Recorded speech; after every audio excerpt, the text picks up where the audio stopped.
E aí, galera da Elisa, bora para nossa primeira videoaula aqui do primeiro ano do ensino médio. Agora, né, durante a quarentena, a gente vai estar assim um pouquinho mais distante, mas ao mesmo tempo juntos. E vamos lá, né? Bora, tem que estudar, quarentena não é férias e a gente tem bastante coisa para tratar ainda. Bom, pessoal, o nosso primeiro assunto então de videoaula. Ah, meu Deus, olha essa luz aqui que desceu. Agora foi. O nosso primeiro assunto aqui de videoaula vai ser o capítulo 2 que fala sobre os pré-socráticos lá do nosso livrinho. Então é interessante que vocês acompanhem essa videoaula no livro do PH aí de vocês, que, deixa eu ver aqui onde é que tá, qual que é a página do capítulo 2.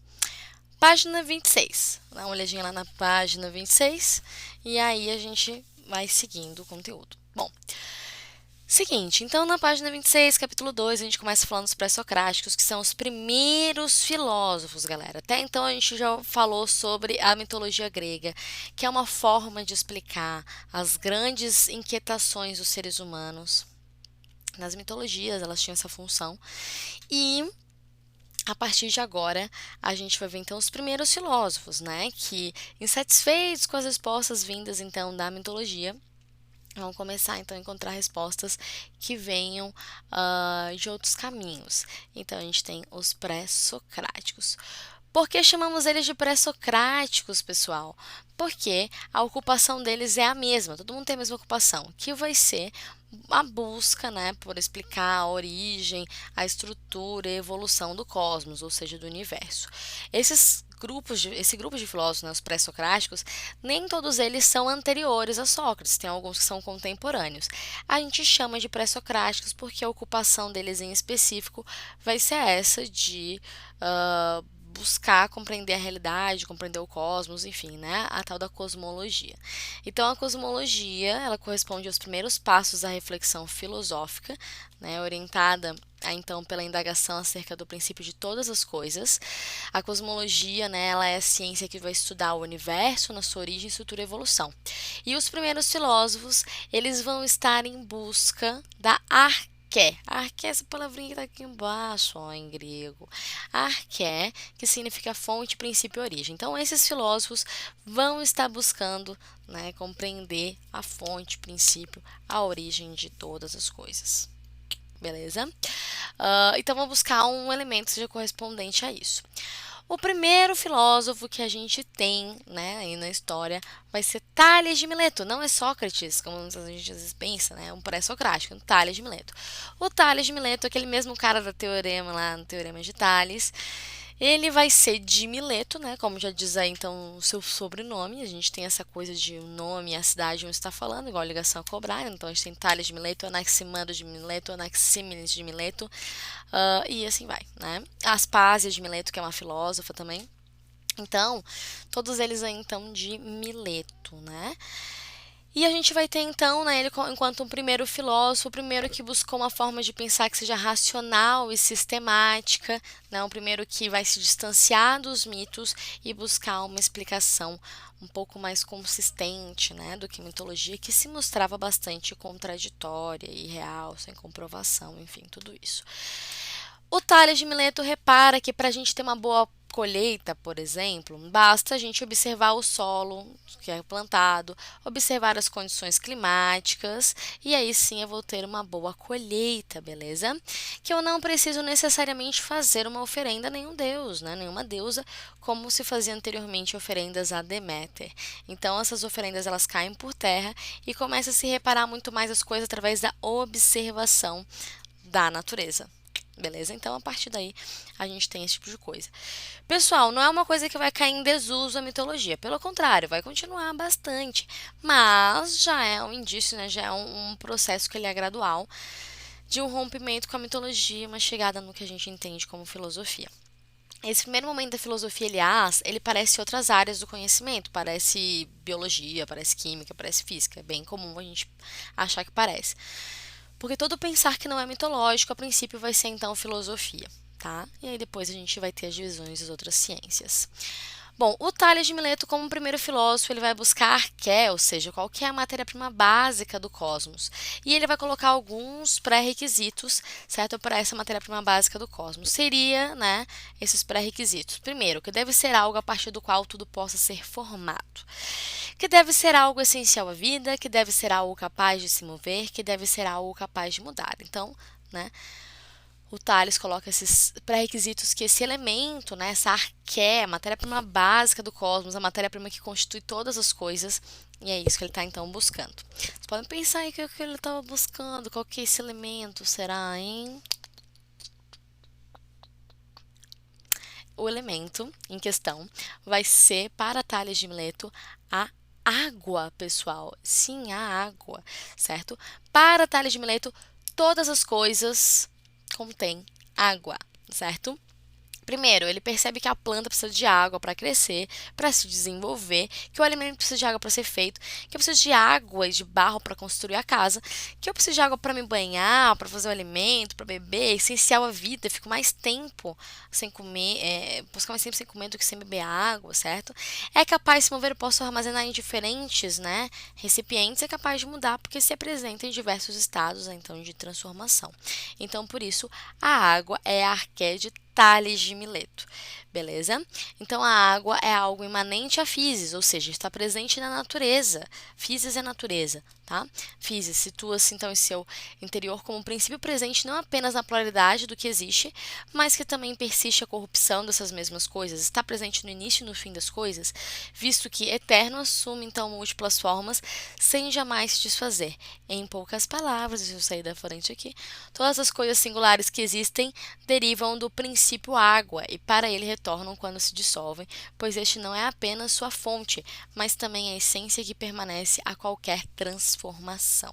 Beleza, pessoal? Então, assim, a água é esse elemento fundante de todas as coisas para o Tales de Mileto. Depois façam esse exercício em casa, né? Tentem descobrir qual que é o elemento fundante de todas as coisas para vocês. Não só Tales fez esse exercício, como também vários outros filósofos, que são os pré-socráticos, que vão buscar explicar então a física, explicar a natureza, através inclusive da observação da própria natureza.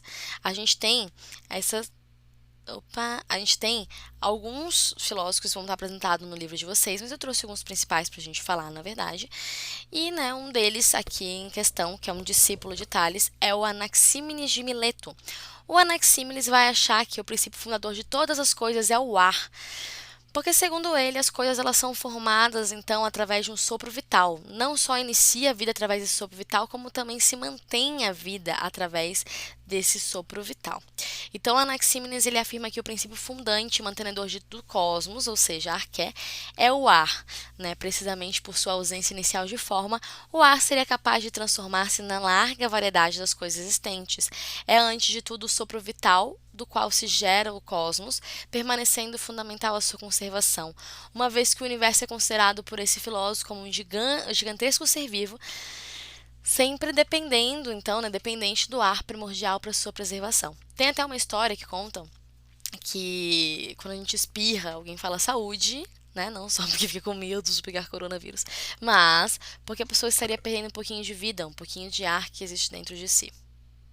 Olha que loucura, não é mesmo? Então, quem tem rinite tá assim, né? Mais pra lá do que pra cá. Bom, outro pré-socrático, né, bastante conhecido inclusive pela gente, é o Pitágoras de Samos, a gente ouve falar muito dele na matemática também. Ele vai dizer que a arqué, que o princípio fundante de todas as coisas, vai ser os números. Os números estão na natureza. Cabe a gente, então, descobri-los, certo? Ele percebe que vai haver uma harmonia e que essa harmonia, né, entre as coisas vai ser uma harmonia, então, matemática. O universo, ele é todo harmonioso, ele é todo perfeito. A gente vê as coisas achando que elas são imperfeitas, mas são imperfeições necessárias. Tem que pensar o universo como um círculo, constituído então de várias formas que são imperfeitas. Esse círculo perfeito ele é constituído de várias formas imperfeitas. A gente não tem noção do todo, a gente tem noção só do que a gente é, certo? Então aqui, nessa ideia de um círculo perfeito, onde eu sou uma parte imperfeita, eu tenho necessariamente, né, a minha imperfeição, ela vai se juntar à imperfeição do outro, da outra coisa, enfim, né, formando esse todo perfeito. Então o todo para o Pitágoras é harmonioso, é matemático, se expressa matematicamente, certo? Então há uma harmonia inteligível, que é o princípio explicativo da harmonia sensível em um cosmos harmonicamente estruturado, cuja physis é então o número. A natureza se resume então ao número. De acordo com o pitagorismo, os princípios matemáticos são os elementos constitutivos do cosmos, presentes em sua origem, no conjunto de relações naturais e, enfim, na totalidade dos seres. Unidade, proporção e harmonia compõem a regularidade das estações climáticas, o tempo de gestação de uma vida, os fenômenos e os seres dos mais diversos gêneros. Certo? Então, tudo isso aparece para a gente, né, através aí do Pitágoras, através da matemática. O Pitágoras é bem interessante porque ele já traz para a gente uma noção de dualismo também, ou seja, dizer que o ser humano ele é constituído de corpo e de alma. E para ele, a alma se reencarna várias vezes, inclusive pode se reencarnar em animais, e por isso os pitagóricos não consomem carne, né? Eles não comem carne, porque né, para eles não tem lógica. Eu posso, um ente querido meu, reencarnar num animal, e portanto eles não vão consumir carne por conta disso. Ele acredita então que a alma reencarna nessa busca pela harmonia, né? Por se perceber então como uma parte harmônica do todo do universo. Bem bonito, né, essa teoria do Pitágoras. O Pitágoras também traz pra gente a noção de que eu posso tornar a matemática entendível, né, aos sentidos, através da música. Então, é a música, né, que torna os números perceptíveis. Cada nota musical estava associada, então, a uma medida na corda da lira, de modo que quando a música tocava, articulava medidas, números diferentes, criando uma harmonia musical. Então, é assim que a gente consegue perceber. Para Pitágoras, no universo, então, teria uma música, certo? Existiria uma música do universo.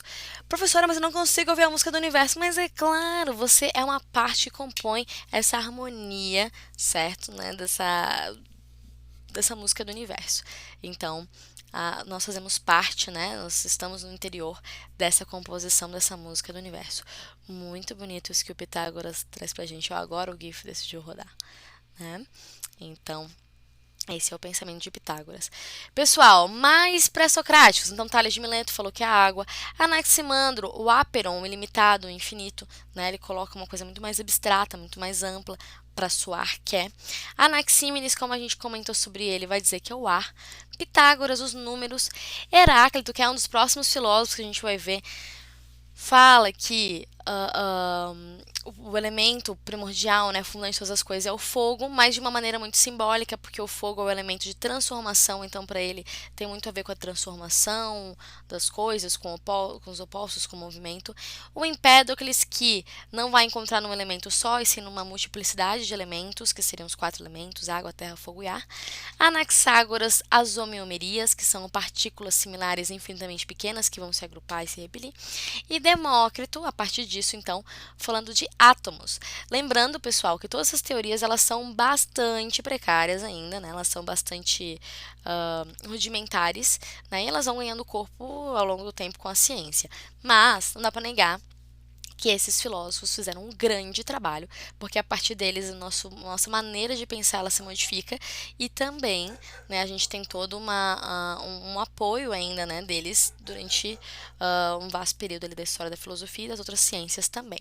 Pessoal, se acontecer de ter latido de cachorro no fundo, me desculpa, tenho 4 cachorrinhas, como alguns de vocês já sabem, e talvez elas vão dar uma latidinha aqui no fundo da minha aula, tá bom?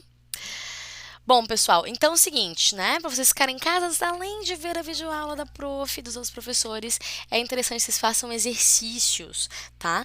Leiam os textos do livro. Então, o livro tem bastante texto, dá para ler, dá para destacar. Depois dessa aula, vocês já viram o que é mais importante ali? Destaquem, isso é bem interessante, isso é bem importante para vocês. E exercícios propostos, né? A página 42 a 4 e da página 43 a 5. Professora, eu tô louca para fazer mais exercício. Faça, quanto mais melhor. Esses aqui são os propostos, né, que eu considerei eles os mais importantes desse capítulo. Considerando também que vocês vão ter exercícios de outras matérias, né? Então eu selecionei 2. Mas fiquem à vontade de fazer mais exercícios. Estou à disposição de vocês, a princípio, né, na minha rede social, no Instagram, para dúvidas. Mas acredito que em algum outro momento a gente tem alguns plantões de dúvidas, alguma coisa do tipo, para poder ajudá-los. Também tem o plantão de dúvidas do plural, né? Que tem sempre professoraria online que pode ajudar vocês no que for necessário. Pessoal, muito obrigada. Não esqueçam de lavar as mãos. Fique em casa, pelo amor de Deus. Não entre nesse papo de eu não sou grupo de risco, porque é sim, cara. A gente pode transmitir para os outros. A gente não sabe, a gente não conhece ainda suficientemente esse vírus, como que ele está se comportando. Então, a melhor coisa que a gente pode fazer, pessoal, é ficar em casa, higienizar bem as mãos, se alimentar bem e pegar sol. É muito importante pegar um solzinho, tá bom? Vitamina D ativar aí, então, a sua imunidade. Beleza, pessoal? Então, até mais, até a próxima. Obrigadão, tchau, tchau.